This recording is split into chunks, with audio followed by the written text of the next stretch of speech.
Morning students, B Com first year की हमारी business management की क्लास में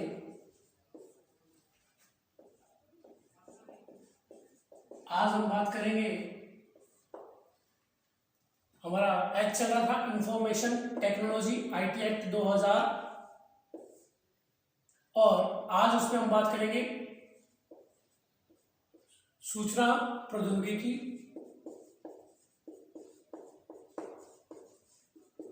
और आज उसमें हम बात करेंगे साइबर अपील अधिकरण ट्रिब्यूनल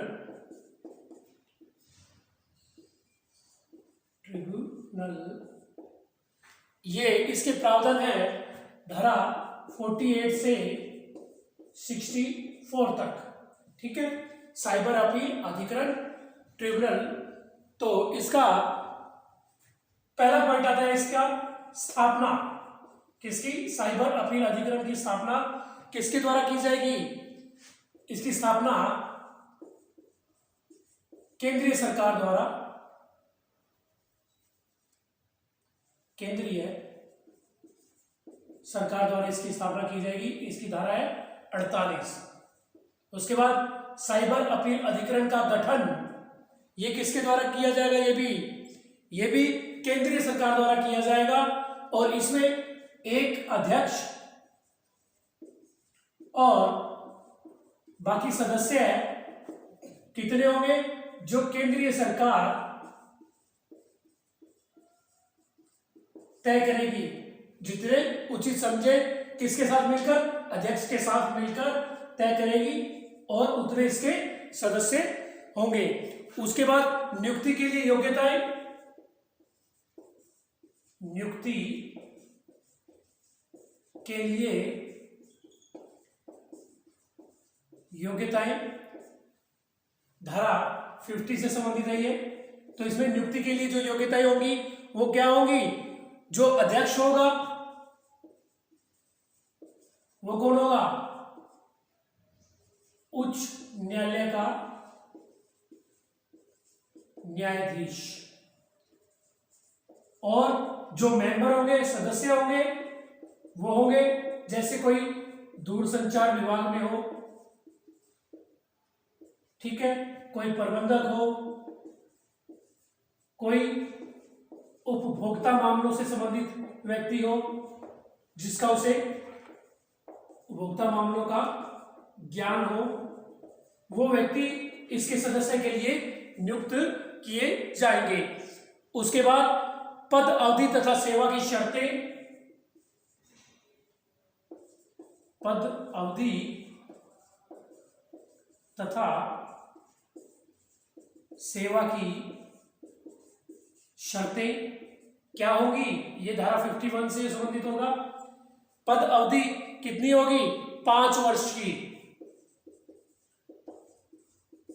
और उसकी सेवाएं कब तक रहेगी, 65 वर्ष तक। या तो 5 साल पहले पूरे हो गए हो या 65 वर्ष पूरे हो गए हो, उसकी आयु 65 वर्ष आयु, ये उनकी सेवा की शर्तें रहेंगी। उसके बाद वेतन तथा भत्ते व सेवा की अन्य शर्तें, सेवा की अन्य शर्तें ये कौन तय करेगा, इनका वेतन अध्यक्ष प्लस केंद्रीय सरकार मिलकर उन्हें कितना कितना वेतन देना है, क्या क्या सेवाएं देनी है, प्लस कितनी इनको ग्रेजुटी देनी है, ग्रेजुटी देनी है, ये सारे केंद्रीय सरकार और अध्यक्ष मिलकर तय करेंगे। उसके बाद रिक्तियों का भरा जाना, ये 52 रहेगा। ये इसलिए बता रहा हूं, इसलिए नोट करवा रहा हूं कि ये जो साइबर अपील अधिकरण ट्रिब्यूनल से संबंधित प्रावधान है, जो ये मोस्ट इंपोर्टेंट प्रावधान है। ठीक है, उसके बाद बात रहेगी वेतन भत्ते हो गए। उसके बाद रहेगा क्या, रिक्तियों का भरा जाना,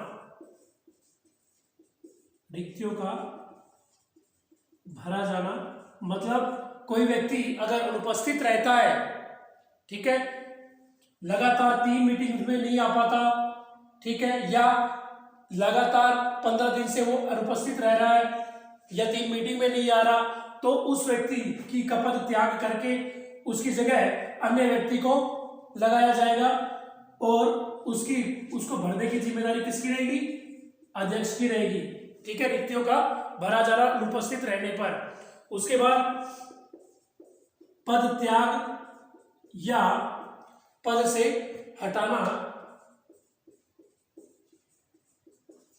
हटाया जाना 53, ये नंबर वाइज ही है, ठीक है ना। बाई चांस कभी मैं लिखना भूल भी जाऊं तो आपको ध्यान रहे कि ये नंबर वाइज रहेंगे।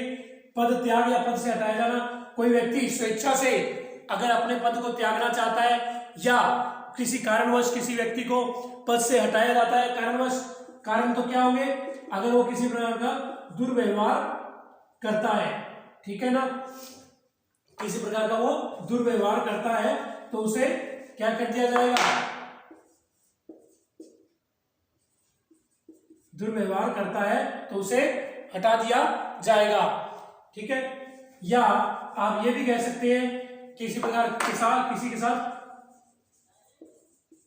अनुशासनहीनता का कार्य करता है या किसी को अपमानित करता है या किसी की भावना को, किसी के हितों को ठेस पहुंचाता है, कोई पदाधिकारी या कोई सदस्य है, तो उसे इस पद से हटा दिया जाएगा। उसके बाद आदेश का अंतिम होना, आदेश का अंतिम होना मतलब साइबर अपील अधिकरण ने या अध्यक्ष ने किसी कार्यवाही का, कोई अध्यक्ष ने कोई आदेश जारी कर दिया सदस्यों के लिए, ये अभी तक, ठीक है ना, तो कोई आदेश जारी कर दिया तो वो आदेश अंतिम आदेश माना जाएगा, न कि ऊपर ट्रिब्यूनल के और किसी अन्य सरकार के पास जाएगा। ये भी एक अपने आप में एक सरकार है, राष्ट्रीय कंपनी विधानमंडल भी, जिसे ट्रिब्यूनल बोला जाता है। साइबर अपील अधिकरण ट्रिब्यूनल के अंडर में रहकर कार्य करता है। ट्रिब्यूनल क्या है? राष्ट्रीय कंपनी विधानमंडल, ठीक है, विधानमंडल के अंडर में रहकर ये कार्य करता है। ट्रिब्यूनल इसका नाम दिया गया है, इसी के अंडर में ये साइबर अपील अधिकरण बनाया जाता है, ठीक है। उसके बाद नेक्स्ट पॉइंट है अधिकरण के कर्मचारीगण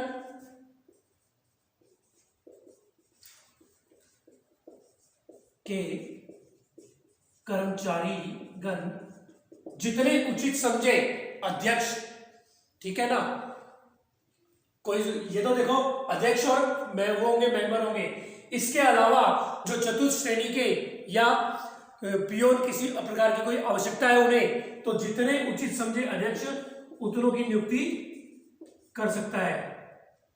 जितने उचित समझे, कौन? अध्यक्ष जितने उचित समझे उतने कर्मचारियों की नियुक्ति कर सकता है। उसके बाद अधिकरण को अपील, अधिकरण को अपील, अब अपील मतलब कोई भी सदस्य किसी कार्य से संतुष्ट नहीं है या कोई कर्मचारी संतुष्ट नहीं है तो वो अपनी अपील अधिकरण को कर सकता है। साइबर अपील अधिकरण को भी कर सकता है और ट्रिब्यूनल को भी कर सकता है। वो कब तक कर सकता है?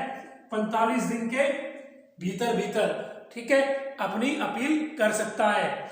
उसके बाद पीड़ित व्यक्ति, यानी कौन करेगा? पीड़ित व्यक्ति जो भी परेशान है वो व्यक्ति 45 दिन के अंदर अधिकरण को अपील कर सकता है। उसके बाद अधिकरण की शक्तियां और प्रक्रिया, देखिए इन नियमों में मैं भी कोई परिवर्तन नहीं कर सकता। अधिकरण की शक्तियां और प्रक्रिया कौन सी होगी, ये कौन तय करेगा?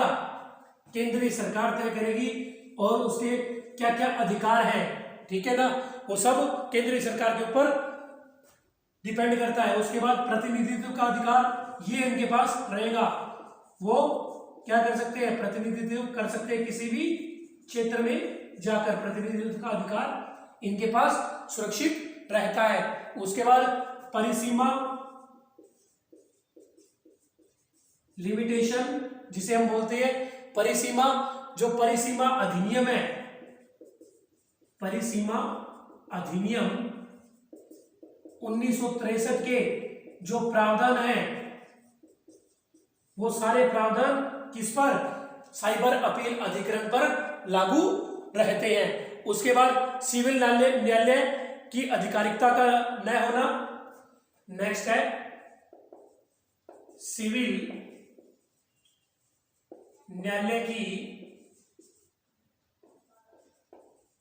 अधिकारिकता का न होना, मतलब जो भी साइबर अपील अधिकरण ने आदेश जारी कर दिए उसके बाद किसी भी प्रकार से ये सिविल न्यायालय आकर बीच में किसी प्रकार का कोई भी आदेश जारी नहीं कर सकती, कोई आदेश जारी नहीं कर सकती कौन, सिविल न्यायालय। नेक्स्ट 15 नंबर पॉइंट आता है, इसी में क्या उच्च न्यायालय को अपील, उच्च न्यायालय को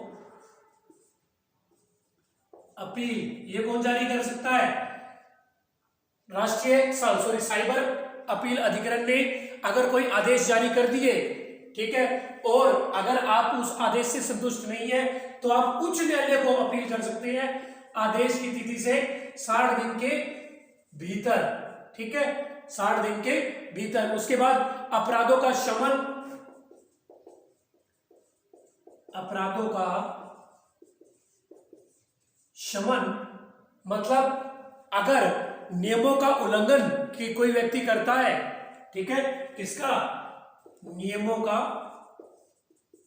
उल्लंघन करता है कोई भी कर्मचारी, कोई भी अधिकारी या यहां तक कि अध्यक्ष भी, तो निश्चित रूप से वो अपराध जनित माना जाएगा और उस पर अर्थदंड भी लगाया जा सकता है। उसके बाद दंड और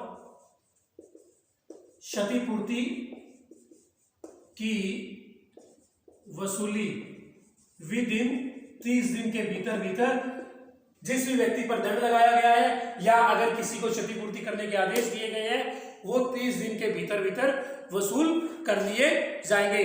तो ये इंफॉर्मेशन टेक्नोलॉजी अधिनियम के अंतर्गत ये साइबर अपील अधिकरण ट्रिब्यूनल से संबंधित प्रावधान है जो मेन है, और इनमें करना आपको लिखना जाना कुछ नहीं है, यही है, क्या लिखना है, साइबर अपील अधिकरण की स्थापना केंद्रीय सरकार द्वारा की जाती है। इसका गठन, इसमें केंद्रीय सरकार द्वारा एक अध्यक्ष और बाकी सदस्य जितने केंद्रीय सरकार तय करेगी, निर्धारित करेगी, वो नियुक्त किए जाएंगे। उनकी नियुक्ति के लिए कौन सी योग्यताएं होंगी, अध्यक्ष होगा उच्च न्यायालय का न्यायाधीश और सदस्य होंगे जो दूरसंचार विभाग प्रबंधक या एक उद्योग में काम करने वाला प्रबंधक या एक उद्योग का मालिक या उपभोक्ता मामलों का जिससे ज्ञान है वो व्यक्ति इसके सदस्य बन सकते हैं। उनकी पद अवधि क्या रहेगी, उनके वेतन कौन तय करेगा, रिक्तियों का भरा जाना, ये दो बार लाइनें आपको इसमें जोड़ के लिखनी है। और ये क्वेश्चन 8 नंबर का भी बनता है और 20 नंबर का भी बनता है, ठीक है। ये पूछ लिया जाए कि साइबर अपील अधिकरण के ट्रिब्यूनल के कुछ प्रावधानों को बताइए, तो कुछ में तो आपको 4 या 5 लिखने हैं, लेकिन अगर लिख लिया कि साइबर अपील अधिकरण ट्रिब्यूनल के प्रावधानों को स्पष्ट कीजिए, जबकि ये 48 से 64 जो है ये लगभग 14-15 जो 16-17 ये प्रावधान है, ये पूरे मेन प्रावधान है जिनके बारे में आपको 20 नंबर का क्वेश्चन निश्चित रूप से मिल भी सकता है। लेकिन ये जो यूनिट है हमारी इंफॉर्मेशन टेक्नोलॉजी, इसमें ज्यादातर आपको 2-2 नंबर के क्वेश्चन ही प्राप्त होंगे, और कोई ये प्राप्त भी होगा तो 8 नंबर का होगा, ठीक है ना। इसमें कोई ज्यादा मेन चीज नहीं है, क्यों, क्योंकि ये एक्ट अभी कुछ ही समय पहले जोड़ा गया है, ठीक है। तो इसके बारे में पूरी डीपली जानकारी किताबों में भी नहीं दी हुई, ठीक है, तो इसलिए इसकी ज्यादा मेन क्वेश्चन नहीं पूछे जाएंगे। फिर भी आपको कोई प्रॉब्लम हो, जितनी मुझे जानकारी है उतनी मैं आपको देने के लिए तैयार हूं और ध्यान दी भी है। फिर भी आपको कोई क्वेश्चन पूछना हो तो आप मुझसे खुले समय में आकर मिल सकते हैं। आज के लिए इतना ही, थैंक यू।